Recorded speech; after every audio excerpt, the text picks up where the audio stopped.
और हमारे साथ जुड़े हुए हैं प्रद्युमन जी, वापस आ गए हैं। ये दरअसल नलवा से चुनाव लड़ रहे थे, तो चुनाव की समाप्ति के बाद ये वापस अपनी पत्रकारिता की लाइन में आ गए हैं। ये हमको बताएंगे, इनकी राजनीति पर जो पकड़ है वो बहुत ही गहरी है। आप पहले भी इनको हमारे साथ देख चुके हैं और इनको पल पल की जानकारी रहती है। आज जो विशेष घटना हुई वो ये हुई कि चुनाव पूरा हरियाणा का पलटी मार गया। जो चुनाव कांग्रेस के जीतने की बात की जा रही थी, आज वो बीजेपी जीत गई और बहुत सारा ऐतिहासिक चीजें हुई इसके साथ। पहली बार कोई सरकार बनी, तीसरी बार, लगातार तीसरी बार। पहले, इससे पहले हरियाणा में कोई सरकार लगातार तीसरी बार नहीं बनी है। तो प्रद्युमन जी से जानेंगे कि इनके विश्लेषण क्या कहते हैं, कांग्रेस की इस हार के कारण क्या हैं और बीजेपी ने इस हार को जीत में कैसे बदला। प्रद्युमन जी। देखो, मेरा ऐसा मानना है कमल जी, कांग्रेस के पास केवल और केवल अति उत्साही जो कार्यकर्ता और नेता हैं वो हैं, जबकि भारतीय जनता पार्टी मैनेजमेंट के साथ चुनाव लड़ती है। हमने पिछले 15 साल के इतिहास में या 20 साल के इतिहास में अगर देखें तो कांग्रेस पार्टी बड़ी बड़ी रैलियां करती है। उनके छोटे कार्यक्रम में जहां दीपेंद्र हुड्डा या चौधरी भूपेंद्र सिंह हुड्डा जाते हैं वहां भी हजारों की भीड़ हो जाती है, जबकि खुद मुख्यमंत्री नायब सैनी हो या मनोहर लाल खट्टर जी हों, उनके कार्यक्रम में लोग सैकड़ों की संख्या में होते हैं, लेकिन वो लोग अनुशासित रहते हैं। भारतीय जनता पार्टी का अनुशासन, भारतीय जनता पार्टी की मैनेजमेंट और भारतीय जनता पार्टी के नेताओं और कार्यकर्ताओं के द्वारा ज्यादा फूंफा ना करना कहीं ना कहीं इस जीत का एक सबसे बड़ा कारण नजर आया। दूसरी तरफ कांग्रेस पार्टी की अगर बात करें, कांग्रेस पार्टी में जिसको देसी भाषा में अगर मैं कहूं तो दीपेंद्र सिंह हुड्डा और चौधरी भूपेंद्र सिंह हुड्डा के साथ इस तरह का एक टोड़ लगा रहता है, जो वो जहां भी जाते हैं वहीं हा हुल्ला किलकम किलका और नारेबाजी करते हैं, जबकि उनके अपने क्षेत्र में कोई पकड़ नहीं है। पूरे चुनाव परिणाम का अगर हम विश्लेषण करें, वो लोग चुनाव हारे हैं जो अति उत्साही थे, जिनके पास उत्साही कार्यकर्ताओं और नेताओं की टीम थी या जिनमें घमंड बड़ा ज्यादा था। अगर आप पूरे 90 के 90 विधानसभा क्षेत्रों में देखेंगे तो ज्यादातर सीटों पर वो लोग हारे हैं जो घमंडी टाइप के थे, जिन्होंने कार्यकर्ताओं की कदर कभी करने की सोची नहीं और जो केवल इसलिए जीतना चाहते थे कि हरियाणा में भारतीय जनता पार्टी के खिलाफ एंटी इनकम्बेंसी है और यहाँ हुड्डा साहब की लहर चल रही है, जिस तरह से वो दावे कर रहे थे। जबकि मैं जब 2 महीने पहले या लगभग 2 महीने पहले भी हमने एक विश्लेषण में एक बात की थी कि हरियाणा में किसी की लहर नहीं है। उसका कारण ये है कि जब 2024 के अप्रैल मई में लोकसभा का चुनाव हो रहा था, हरियाणा प्रदेश में बीजेपी के प्रत्याशियों को गांव में घुसने नहीं दिया जा रहा था, बीजेपी के प्रत्याशियों के गांव में बायकॉट हो रहे थे और उसके बावजूद भारतीय जनता पार्टी, जब मोदी जी की देश में लहर भी नहीं थी, राहुल गांधी की पदयात्रा के बाद एक माहौल बदल चुका था और इंडिया अलायंस बन चुका था, उसके बावजूद बीजेपी 5 सीटें जीतने में कामयाब रही और 3 सीटें सोनीपत, अंबाला और हिसार बहुत कम मार्जिन से भारतीय जनता पार्टी जीती थी। तो कहीं ना कहीं हारी थी, 3 सीटें हारी थी। नहीं, भारतीय जनता पार्टी बहुत कम मार्जिन से हारी थी। जी जी जी। कहीं ना कहीं कांग्रेस का जो अति आत्मविश्वास है और केवल मुख्यमंत्री की कुर्सी की लड़ाई। और एक और बहुत बड़ी बात मैं बताऊं, जब टिकटों का वितरण हुआ, हालांकि भारतीय जनता पार्टी ने भी बहुत जगह ऐसे लोगों को टिकटें दी जो जीतने के काबिल नहीं थे, लेकिन कांग्रेस पार्टी में तो ज्यादातर जगह हुड्डा साहब की एक तरफा चली और हुड्डा साहब ने अपने चहेतों को टिकट दिलाई और उन चहेतों ने जो ही टिकट मिली ये समझ लिया कि अब हम विधायक भी बन गए और मंत्री भी बनना है। वो तो ये सोचने लगे। बहुत से ऐसे नेताओं के उदाहरण मेरे पास हैं जो अपने कार्यकर्ताओं को ये तक कह रहे थे कि मुझे तो ये पोर्टफोलियो, ये मंत्रालय मिलना निश्चित है। कोई शिक्षा मंत्री बना फिर रहा था तो कोई खेल मंत्री बना फिर रहा था। आज उन सब की फूंक हरियाणा प्रदेश की जनता ने निकाल दी। और एक और ये भी सच्चाई है प्रजातंत्र में जिसको ज्यादा वोट पड़ेंगे लिहाजा वही जीतेगा, बेशक कोई आदमी कितना हा हुल्ला करता रहे। और उसका उदाहरण आज प्रदेश की जनता ने दे दिया। प्रदेश की जनता ने आज एक और चीज तय की, ना केवल कांग्रेस के बल्कि चाहे वो बीजेपी हो, इनेलो हो, जेजेपी हो या आम आदमी पार्टी हो, जितने धुरंधर थे जो अपने आप को तुर्रम खां समझ रहे थे, उनमें से ज्यादातर को प्रदेश की जनता ने हराने का काम किया है और कईयों को तो बुरी तरह से हराया है जिसकी उम्मीद उनको खुद नहीं थी। जी प्रद्युमन जी, मैं एक चीज एक एक करके लेते हैं। आप जो कह रहे हैं मैं उससे 100% एग्री करता हूं। प्रद्युमन जी ने ये कहा मित्रों कि कांग्रेस की जो भीड़ दिखती थी ना वो छलावा था। 90 सीटों के लिए कांग्रेस के पास 2800-2900 एप्लीकेशन आई और जिसमें एक सीट के लिए 4-4, 5-5 सीरियस कैंडिडेट लगे हुए थे। उनके अपने जितने लोग होते थे वो लेकर चले आते थे, लेकिन जिसको टिकट नहीं मिला उसने कुछ नहीं किया। तो जो हजारों के लोग उनकी रैलीज में आते थे वो सब अल्टीमेटली छलावा साबित हुए, क्योंकि उन्होंने से ज्यादातर ने कोई काम ही नहीं किया, सिर्फ वही व्यक्ति काम कर रहा था। ये प्रद्युमन जी ने समझाया। क्या मैं ठीक हूं प्रद्युमन जी? जी जी बिल्कुल, मैं आपकी बात से सहमत हूं। और दूसरी एक बड़ी बात और बताऊं, मैं जिन 2800 लोगों का आप जिक्र कर रहे हैं उनमें से बहुत से तो ऐसे थे जो पति पत्नी दोनों ने फार्म भरे हुए थे, कहीं पिता पुत्र ने फार्म भरा हुआ था। तो कहीं ना कहीं एक तरह से कांग्रेस के शीर्ष नेतृत्व की आंखों में धूल झोंकने का काम किया जा रहा था। और यहां मैं एक बहुत बड़ी जो भूल मानता हूं कांग्रेस की, वो ये है कि कांग्रेस के शीर्ष नेतृत्व ने बिना मेरिट की टिकटें बांटी, ऐसे ऐसे लोगों को टिकटें बांटी जिनका उस विधानसभा क्षेत्र में कोई बहुत लंबा चौड़ा वजूद नहीं था। हालांकि उनमें से कईयों ने टक्कर दी, लेकिन वो टक्कर केवल इसलिए दी कि हरियाणा में लोग बीजेपी के 10 साल का जो शासन था उससे जो लोग परेशान थे उन्होंने कांग्रेस के प्रत्याशियों को वोट दिया, ना कि उन प्रत्याशियों का अपना कहीं कोई प्रभाव दिखाई दिया। अगर आप ओवरऑल बात करें, पार्टी का प्रदेश अध्यक्ष तक चुनाव जब हार जाता है तो इससे आप अंदाजा लगा सकते हैं कि पार्टी की क्या हालात होगी। और जो चौधरी भूपेंद्र सिंह रोहतक, सोनीपत और झज्जर को अपना घर समझ रहे थे, उस रोहतक, सोनीपत, झज्जर में देखिए आप कहां क्या हालात हैं।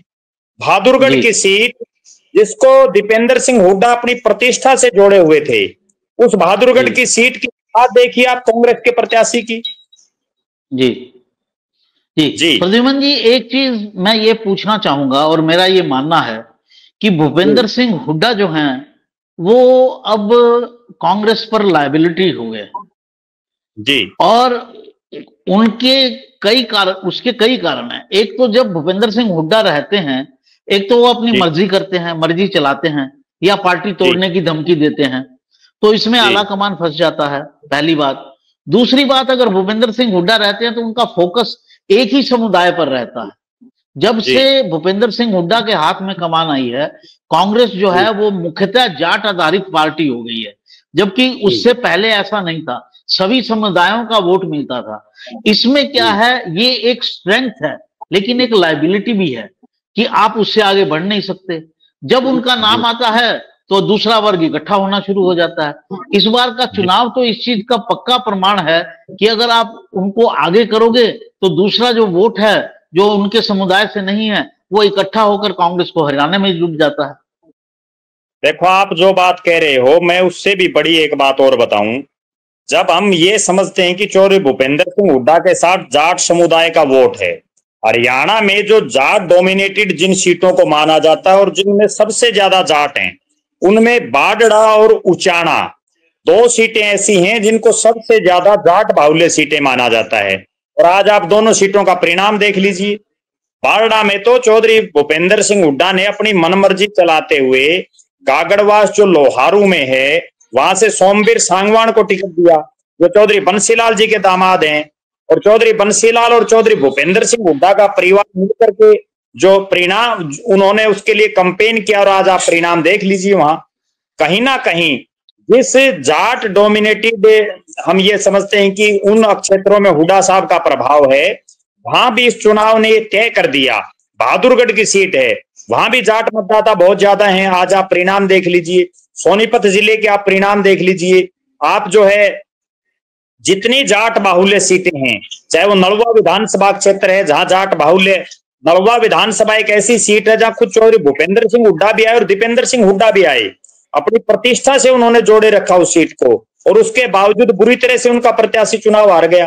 तो कहीं ना कहीं जिन जिन सीटों पर इन्होंने प्रचार किया, भले ही वो जाट डोमिनेटेड सीट हैं, उनमें से भी अधिकतर सीटों पर पार्टी चुनाव हारी है।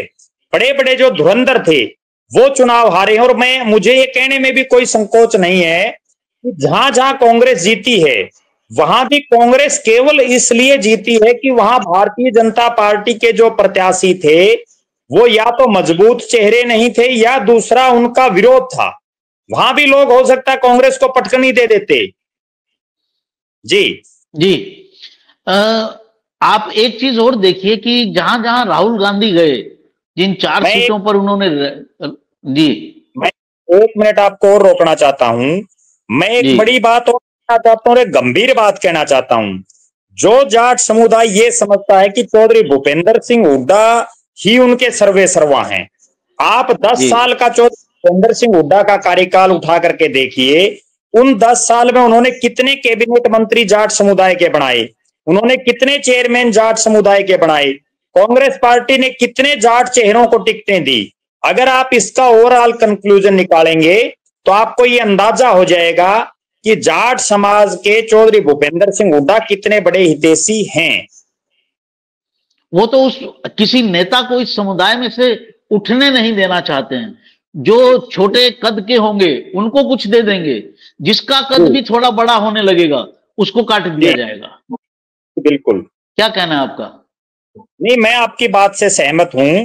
और जिस तरह से उनका जो 9.5 साल का कार्यकाल रहा उसमें आप देखिए उन्होंने किस तरह से जितने जाट बड़े चेहरे थे उन सबको हाशिए पर धीरे धीरे धकेलने का काम किया, और एक ऐसी हालात बना दी गई कि चाहे वो चौधरी वीरेंद्र सिंह हो, चाहे वो चौधरी धर्मवीर सिंह हो, उन जैसे जो नेता थे उन सबको कांग्रेस आखिरकार छोड़नी पड़ी। जी, एक चीज और चर्चा करेंगे जो चुनाव के दौरान उठी, शैलजा के साथ जो बात हुई, क्या उसने भी कांग्रेस का नुकसान किया? देखो, निश्चित रूप से जिस नारनौंद और उकलाना की सीट को लेकर के चौधरी भूपेंद्र सिंह हुड्डा ने एडी चोटी का जोर लगाया, क्योंकि उकलाना की सीट खुद कुमारी शैलजा का गृह क्षेत्र है, उनका गांव प्रभुवाड़ा वहां आता है, और वो चाहती थी कि वो खुद चुनाव लड़े या उनका भतीजा वहां से चुनाव लड़े।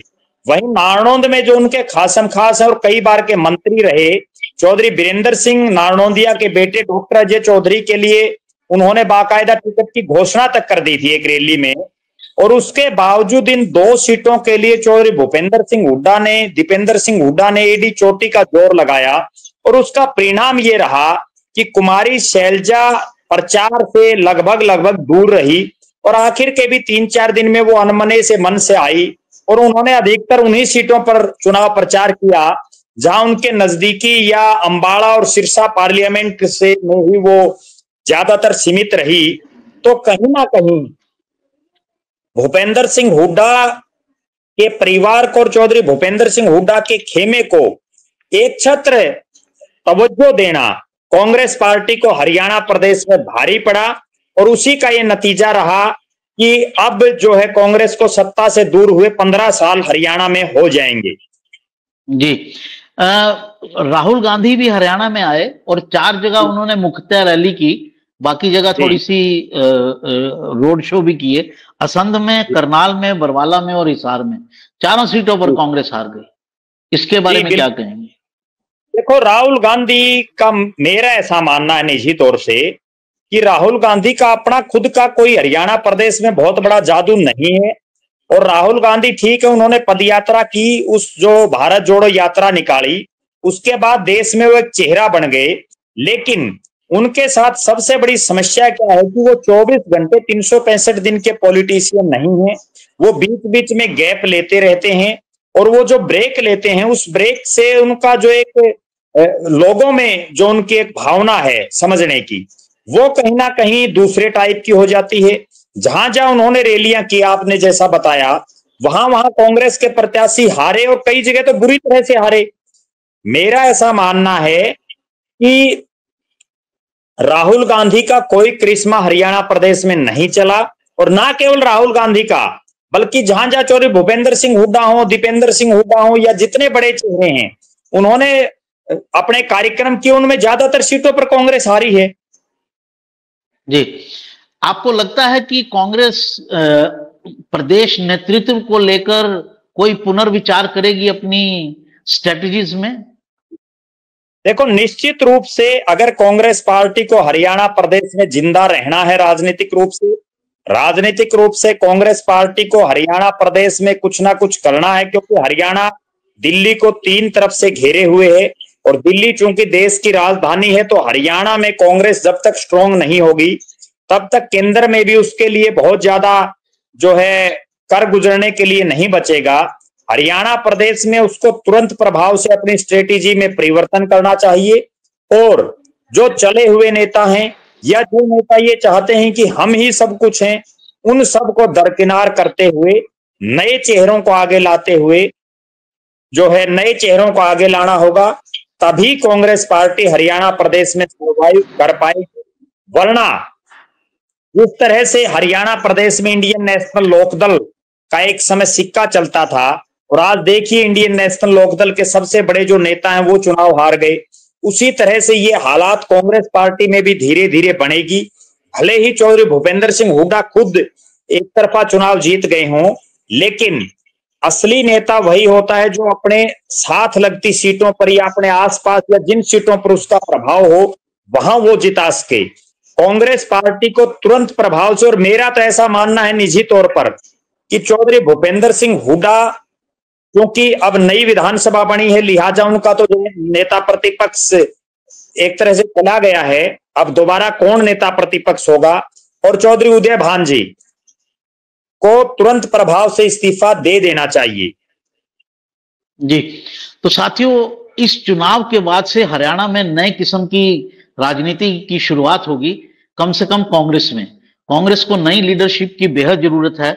ये जो लीडरशिप है ये थोड़ी लाइबिलिटी बनती नजर आ रही है, क्योंकि कांग्रेस के पास इस चुनाव में वापसी का सबसे अच्छा मौका था, क्योंकि एंटी इनकम्बेंसी था, और इस चीज से आप समझ सकते हैं कि मनोहर लाल खट्टर को हटाना पड़ा बीजेपी को, और एक नए नेता को लाना पड़ा।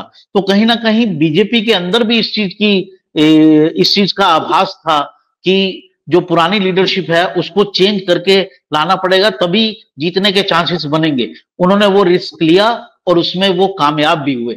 ये एक्सपेरिमेंट कांग्रेस को भी करने पड़ेंगे अगर उसे हरियाणा के अंदर जीवित रहना है या फलना फूलना है, नहीं तो उसके लिए खासी मुश्किल है, जैसा प्रद्युमन जी ने बताया। आप जुड़े प्रद्युमन जी, आपका बहुत बहुत धन्यवाद। साथियों, हमारा अंक ये पसंद आया होगा आपको, ऐसी हम उम्मीद करते हैं। अगर पसंद आया है तो लाइक कीजिए, सब्सक्राइब कीजिए और हमारे साथ जुड़े रहिए। हम आपके लिए नई से नई खबरें, दिन की खबरों का विश्लेषण लाएंगे और प्रद्युमन जी के साथ जुड़े रहेंगे।